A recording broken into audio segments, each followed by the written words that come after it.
15-975-2600. नहीं इधर I frame on I am receiving the call okay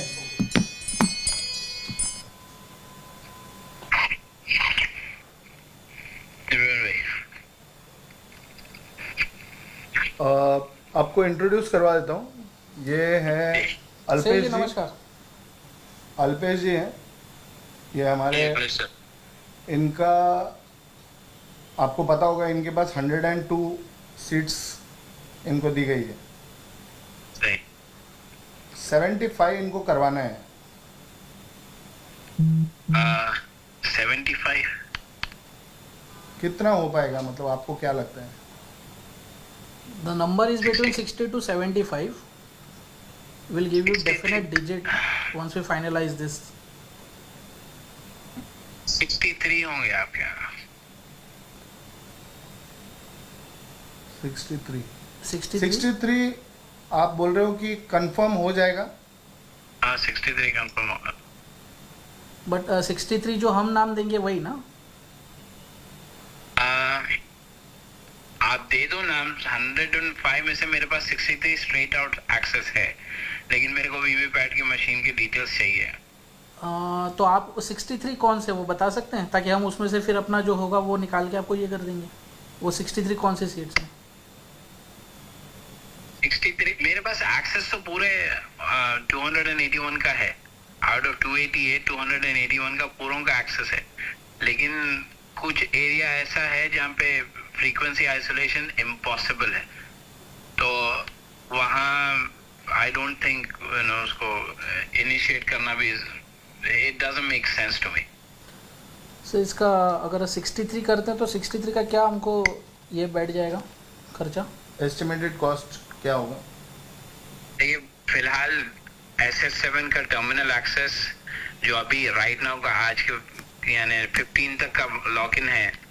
वो पड़ रहा है करीब 6,72,000 चेंज में पड़ रहा है 6,72,000 US dollar 6,72,000 okay this is in rupee और dollar this is in rupees नहीं ये यूएस डॉलर में पड़ रहा है ओके अब इंडियन रुपी में कराओ तो 52 CR 53 CR के आसपास पड़ रहा है जी जी पूरे अगर पूरा क्लीन स्वीप मारना है तो you just need to increase the bandwidth that's it $120,000 extra पड़ेगा plus I need people on ground that's it how many people आपने हमसे 20 लोग मांगे थे 60 to 64 लोग चाहिए होंगे मेरे 60 to 64 मतलब इनका क्या रोल होगा या ये किस लिए आप कैसे आपको हेल्प कर सकेंगे आइसोलेट द सिग्नल ओके अब इंडिया में 2G नेटवर्क नहीं रहा सारे 4G 5G पे है तो 2G नेटवर्क को आइसोलेट करने के लिए I need frequency between 102 and 150 तो ये लोग हम तो आपको देंगे या आपके रहेंगे हाँ ये 60 to 64 पीपल आप लेंगे चूज करेंगे आपके रहेंगे या हम आपको प्रोवाइड करें उसमें कुछ नहीं है I need someone to carry a phone and access the application, a particular application which will scan the area and come up with that okay which frequency which we can isolate एक frequency police का radio use करता है walkie talkie का जो network है और उसी के लगभग वही शॉर्टवेव के ड्यूरेशन में ईवीएम की फ्रीक्वेंसी मैच होती है so I need to isolate that के okay किसी के साथ इंटरसेप्ट ना हो जाए तो उसके लिए मेरे को आइसोलेट करने के लिए I need to scan the frequency आपको ईवीएम की क्या डिटेल्स चाहिए एग्जैक्टली ईवीएम की एग्जैक्टली क्या डिटेल्स चाहिए आपको मैं तो प्रोवाइड करवाता हूँ रैंडमाइजेशन के बाद कंट्रोल यूनिट बैलेट यूनिट और वीवीपैट कौन सी पोलिंग स्टेशन पे जाएगा ओके वो एक पीडीएफ में आता है और उसके सीक्वेंस भी होता है देखिए ईवीएम सबसे बड़ा जो चैलेंज है कैंडिडेट सीक्वेंस आइडेंटिफिकेशन नंबर हर पार्टी का एक यानी नेशनल पार्टी है जैसे अब कांग्रेस है तो कांग्रेस का सीक्वेंस शुरू होता है INNP से शुरू होता है बीजेपी का INBP से शुरू होता है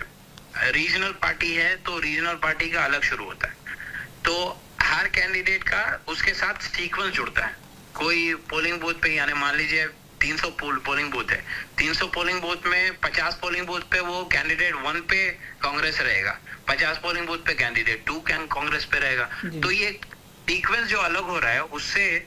दिक्कत ये आती है कि अगर मैं कैंडिडेट एक के ऊपर ही पूरा मारूं, और अगर एक कैंडिडेट के ऊपर अगर कांग्रेस 50 जगह है, 100 जगह नहीं है, समझ गया, तो मेरे हाथ से जो है बीजेपी जीत जाएगी। समझ गया। तो ये चाहता मैं, अगर मेरे पास वीवीपैट की डिटेल्स है तो ओके, आई नो कि भाई ये वीवीपैट के अंदर बिट सीक्वेंस कौन सा है, कौन से बटन के ऊपर कौन से कैंडिडेट का सिंबल लगा हुआ है, मुझे ये पता चल जाता है। At least I can read that. So मेरे को एग्जैक्टली वो फाइल रैंडमाइजेशन के बाद जो रिटर्निंग ऑफिसर से आप पूछो, रिटर्निंग ऑफिसर दे देता है। ये तो मुझे वो फाइल चाहिए। डिटेल्स मिलने के बाद फिर आप किस तरह से करेंगे? इलेक्शन वोटिंग के दिन ही होगा या कैसे होगा और किस तरीके से होगा? मैं तो पहले ही प्री प्रोग्राम जितने हैं उसको फ्लिप कर देता हूँ। यहाँ पे प्री प्रोग्राम्ड है बीजेपी के फेवर में, मैं उसको ऑलरेडी फ्लिप करके रखता हूँ। लेकिन on the day of election वो जो ट्रांसमिशन शुरू करते हैं, मैं इसको इंटरसेप्ट कर लेता हूँ। मेरे पास से रिटर्न एक फाइल जाती है। और ये सिर्फ वोटिंग के दिन हो सकता है या जो बीच के 2 दिन है, जैसे 23 को काउंटिंग है तो 21-22 को पॉसिबल है कुछ? बहुत ज्यादा क्रूशियल होते हैं, क्योंकि बीच के 2 दिन में जहां पे इनका ट्रांसमिशन नहीं हुआ, कमाल की बात यह है कि ईवीएम मशीन बंद होने पे भी, खासतौर पे ECIL की जो मशीनें हैं, बंद होने पे भी उस पर ट्रांसमिशन होता है, नो मैटर व्हाट। आप जैसे ही मशीन खुलेगी, नया अगर फाइल आ गई, तो वो ट्रांसमिशन के अंदर